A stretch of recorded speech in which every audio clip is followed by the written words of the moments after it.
Hi friends, welcome to Gyaniya. दोस्तों, CBC report में एक टर्म होता है जिसे बोलते हैं पीसीबी।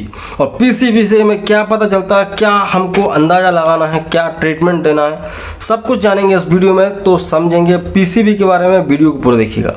दोस्तों, एक पहले वीडियो बनाया था एमसीबी के ऊपर, तो बहुत अच्छा प्यार दिखाया आप लोगों ने, बहुत अच्छे सपोर्ट किया है, तो इसलिए आप एक डिमांड है पीसीबी पे। तो बेसिकली पीसीबी कुछ नहीं है, इसको बोलते हैं पैक्ड सेल वॉल्यूम। मतलब कि पैक्ड सेल वॉल्यूम मतलब कि देखो, ब्लड जो होता है ना, उसके अंदर बहुत सारी चीज़ें होती हैं, आरबीसी, डब्ल्यूबीसी, प्लेटलेट्स होती हैं।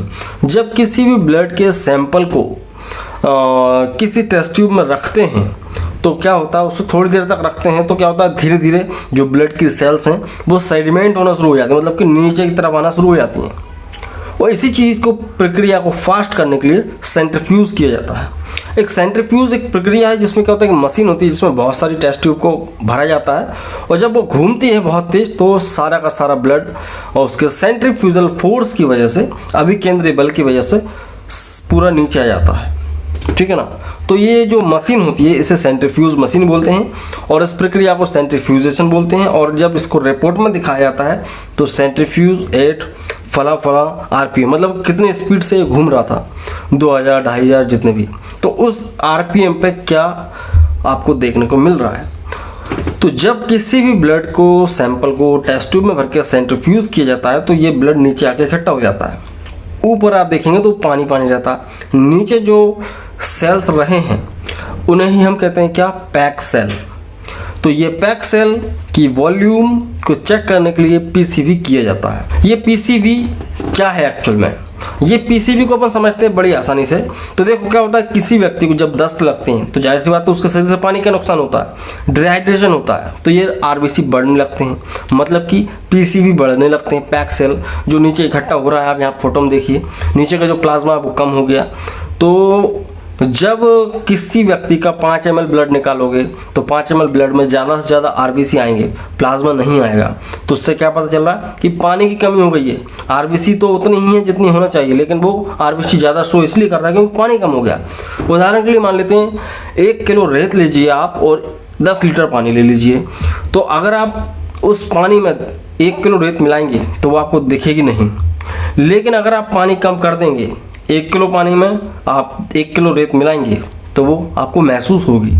तो सेम यहाँ पे भी है दोस्तों, जब ब्लड के अंदर से पानी कम होता है तो आरबीसी ज़्यादा शो होने लगती हैं, और इसीलिए कहते हैं पीसीबी देखना बहुत ज़रूरी है। इससे आपको पता चलता है कि आपको कहीं डिहाइड्रेशन या डायरिया तो नहीं है।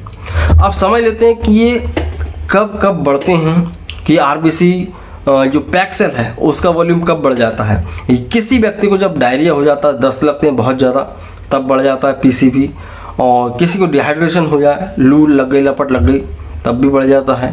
पॉलीस्थेमिया की प्रॉब्लम हो जाए तो ये आरबीसी का जो वॉल्यूम है बहुत ज़्यादा बढ़ जाता है, पैक सेल जो होता है ना वो बढ़ जाता है, पानी कम हो गया। अब समझ लेते हैं कि ये कम कब हो जाता है। पीसीबी कम भी होता है, तो जाहिर से आता है जब पीसीबी कम होगा, पैक सेल कब कम होंगे, जब पानी बढ़ जाएगा, पानी बढ़ जाएगा या आरबीसी का काउंट कम हो जाएगा। तो जब किसी व्यक्ति को एनीमिया होता है, मतलब कि उसकी आरबीसी कम हो गई है, तो पीसीबी आपको बढ़ा हुआ मिलेगा, क्योंकि वहाँ पे जो है, जो प्लाज्मा है वो ज़्यादा आपको शो करेगा, पानी ज़्यादा होगा। उसके अलावा लीवर की कोई बीमारी है, लिवर सिरोसिस है, तब भी आपको पीसीबी जो है कम ही मिलता है, यहाँ पे प्लाज्मा बढ़ जाता है।